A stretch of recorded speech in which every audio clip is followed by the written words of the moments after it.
So we have two more quick ones here. We have Hans, who's actually our head of innovation architecture at IdeaScale, also a nuclear physicist, right? That's right. Yes, and we spend some time debating black holes all the time too on the side. Also, just recently been binge watching Falling Sky. Is that right? That's right. Yeah. Perfect. Science fiction. I love it. All right, take it away. All right. The next two presentations are for IdeaScale, and this is maybe the perfect point in time to hold on for a moment, because it means that all the presentations from the guests have been done. And I must say, I was really, really impressed about what we have been seeing here. And I got feedback from every side that the quality was amazing and it was really, really interesting. And I would really like to thank everyone for these great contributions.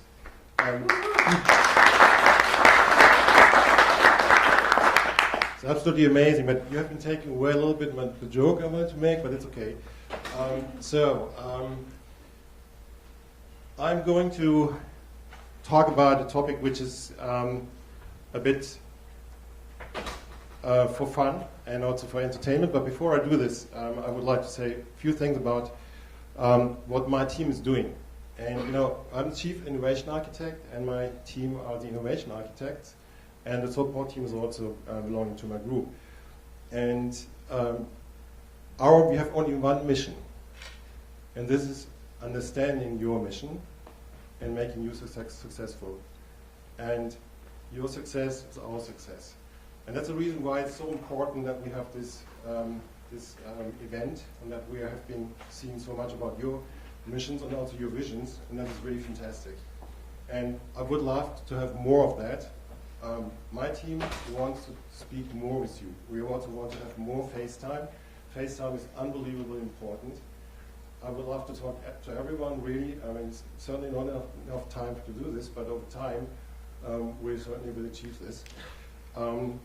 So that's also a reason that we are introducing a more structured approach to have more FaceTime with you, and also to understand your mission in a better way. And I will talk a little bit about that later. This has also something to do with EEG.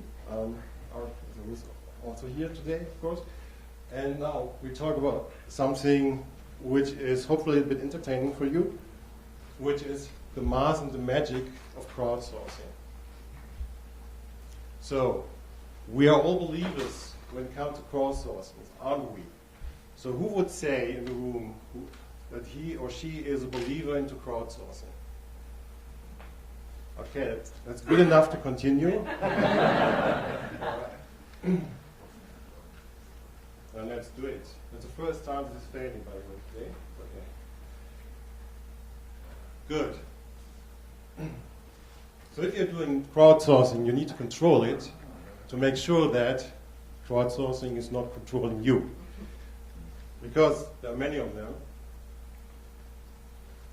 And what are we seeking, or what kind of answers are we seeking beyond the fact that crowdsourcing means it's just many of them? We're looking at understanding complexity, quality, control, key drivers, and predictability. Because crowdsourcing is in the end a complex process.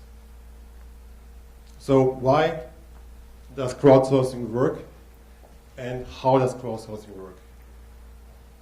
And good luck, it's a complex topic. The best approach to understand a complex system is to simplify, analyze, and generalize, and to experiment. So if that is a complex system, we need to simplify. And so here we go. So analyze and generalize. To analyze and generalize, we need to do a couple of things. We need to introduce a couple of methods.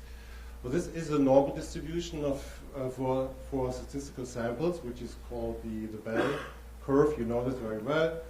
And we have a standard deviation, which is in here. And yeah, everyone knows this quite well. And it got introduced, interestingly, by a man who's called Francis Galton.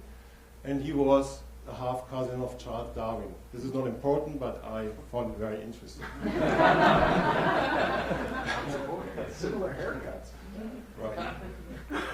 And the same Francis Galton, who has been inventing the standard deviation into statistics in 1860, has also been doing, has been taking advantage of a competition which was happening in 1906, and you all know this, where he has been using 787 results of persons who participated to guess the weight of an ox.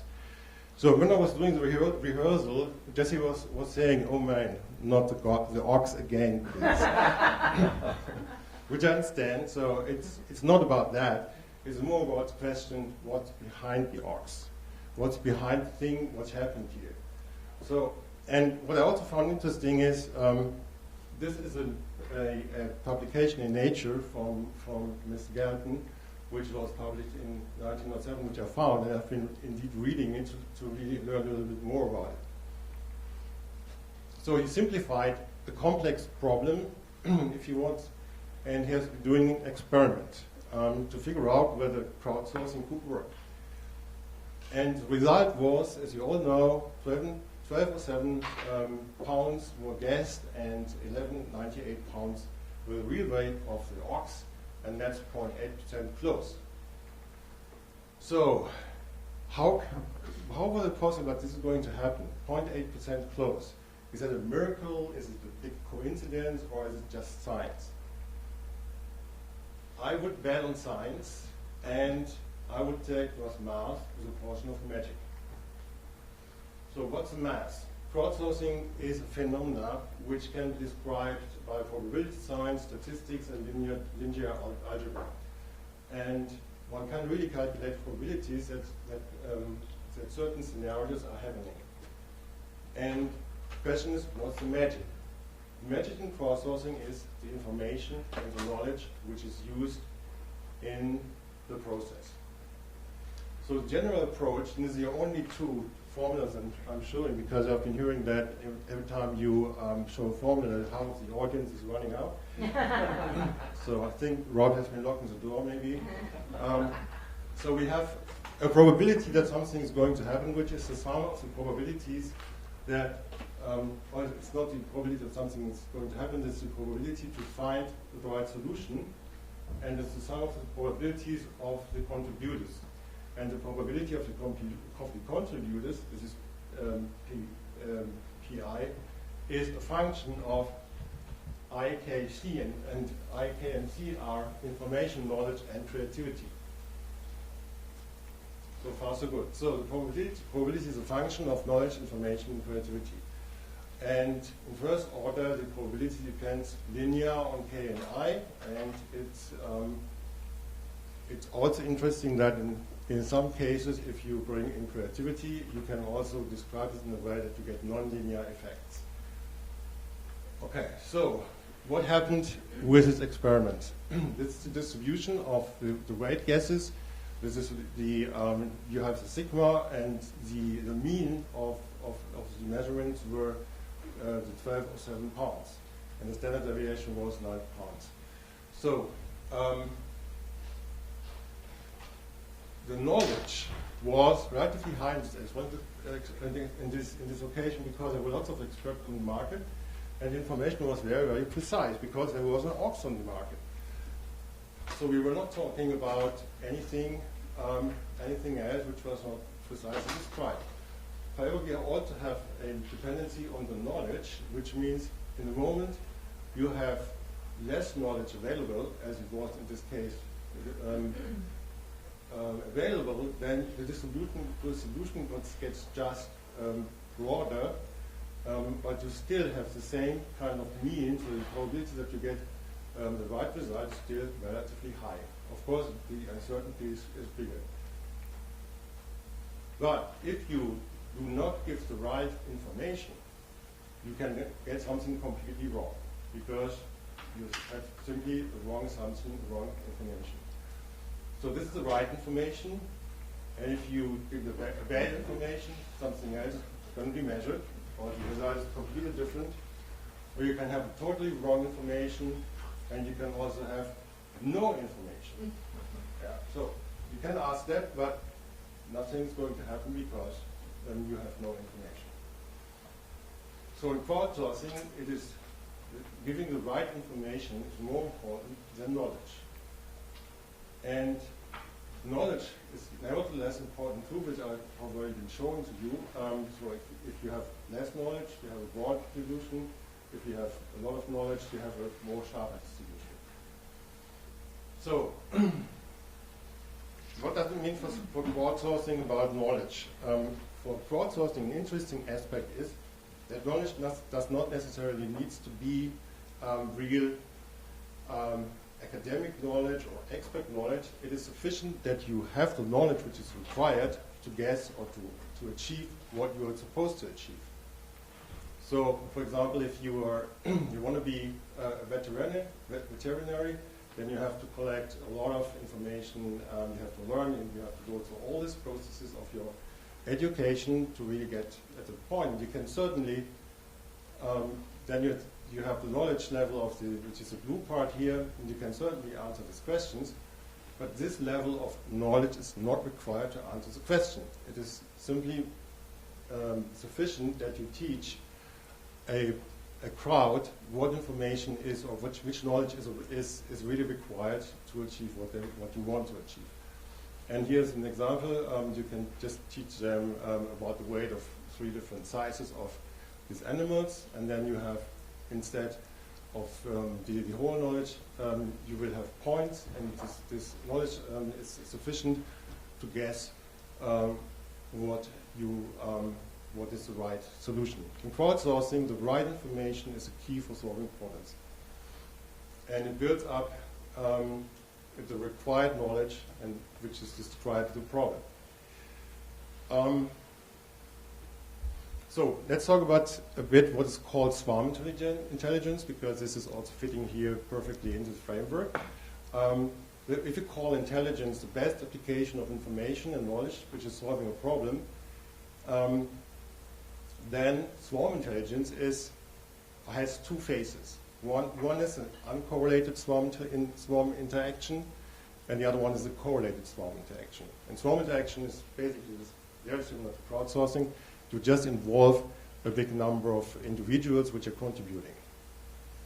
So the uncorrelated swarm action is just the sum of the information, the knowledge of the group, and is also beneficial, but it is not that efficient as it could be. The correlated swarm action means the action goes goes into interaction, and the correlated sum of the information and the knowledge is going to be increased. And that means in an uncorrelated swarm action, you can get a lot of solutions, and that is exactly what we are observing typically in systems where we are creating ideas.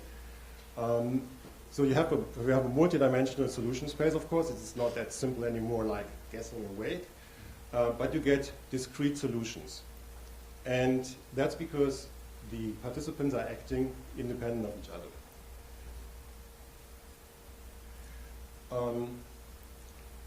But if you do this in a collaborative way, and you evaluate and refine those solutions, this is going to change.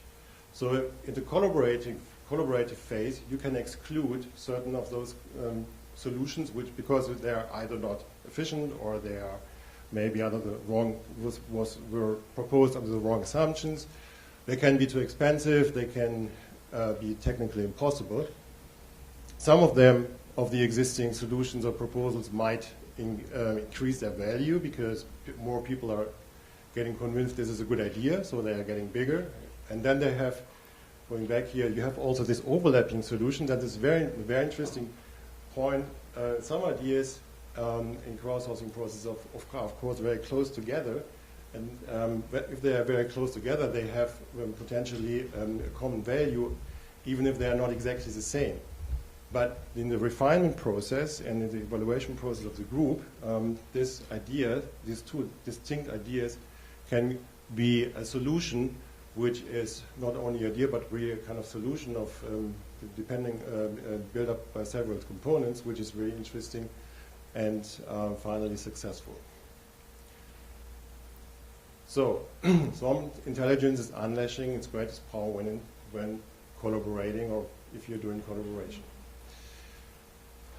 So far, so good. So, what's the role of creativity then?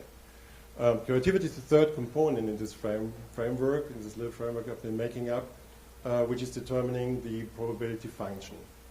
And in which cases is that really important, creativity? I mean, we have been seeing we can solve solutions without creativity, okay? But it is interesting for all problems which are more complex and which are not so straightforward as just guessing a weight or something like this. Getting creative is basically exploring related dimensions. So here you see different aspects, what you can think about, what you can do with the original object of analysis, and you can use this in very different ways. And creativity is in this respect, of course, very, very useful and very, very attractive. However, interestingly, it is also underlying the same rules, which are based on information and knowledge. So the answer to the question, what else can we do, which is basically such a question which requires creativity, can theoretically be everything. But the reality is completely different. The reality is that people act also under these conditions within their given boundaries. And that's one of the phenomena you observe also within your processes. It's not so easy to bring to motivate people, or just to make them really creative, because they have their personal boundaries. They cannot just be an artist just because you ask them to be. So the question is, how can boundaries be shifted? And even in the creative process, you need information. So you cannot just think completely into the blue. We cannot literally. We are all products of our boundaries, and to shift boundaries, we need to have more information and more knowledge. So creativity is also powered by informational knowledge.